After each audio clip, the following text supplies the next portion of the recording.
The Center for all your child's healthcare needs is where your doctor is. Open 7 days a week with extended hours and 3 locations. The Pediatric Center. Come grow with us.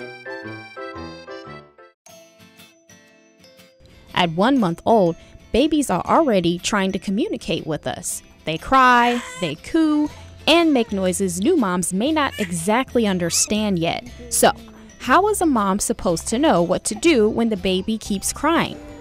Find out during KPLC's news segment called Babies 101. Baby Israel is 1 month old and already weighs 10 pounds. With all that baby, new mom Hannah Daigle has her hands full. Let's check in with mom and see what sounds Israel is making.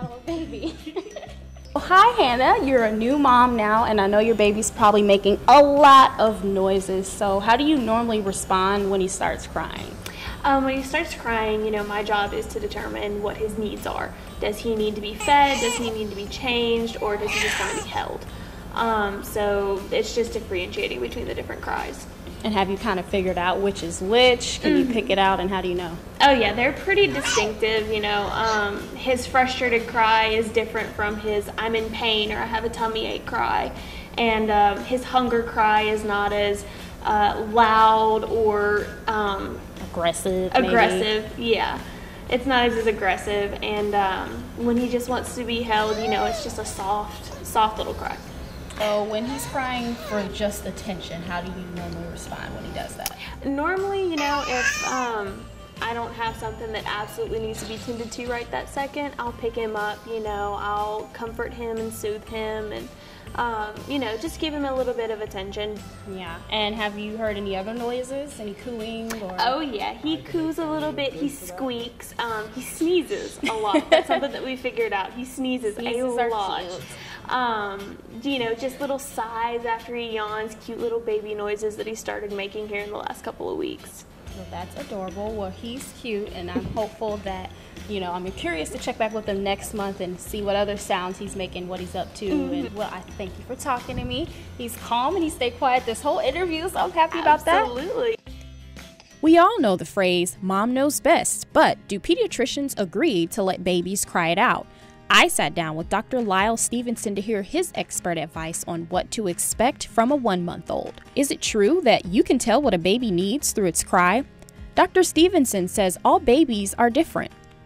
So it's not an exact science, as with anything in medicine, but you use a lot of context clues.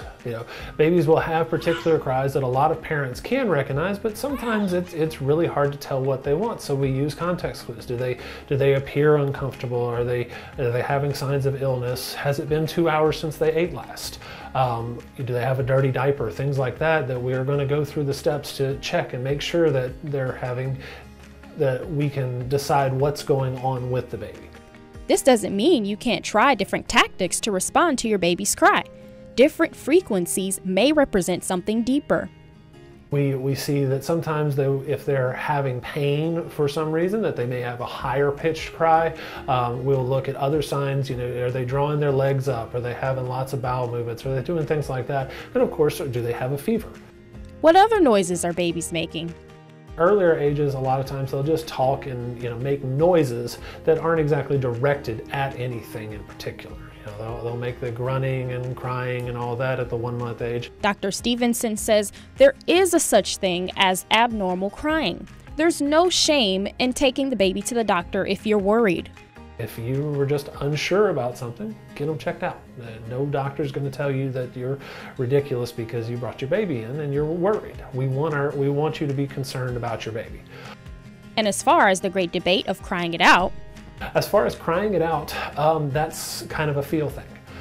We don't recommend to pick a 2 to 4 month old up every single time they cry. But that also goes with context as well. If it's time to feed the baby and they're crying, yeah, you should probably pick them up. But if we're trying to train to sleep, going 5 minutes before you go in there and pick them up, or going to 5, then 10, then 15, that may be a good thing. The other thing to let babies cry out is if you're stressed. We've all seen stories of horrible abuses done to crying babies, of parents who are stressed out or have other issues going on. If you feel stressed out, putting your baby down and letting them cry will probably not have long-term impact.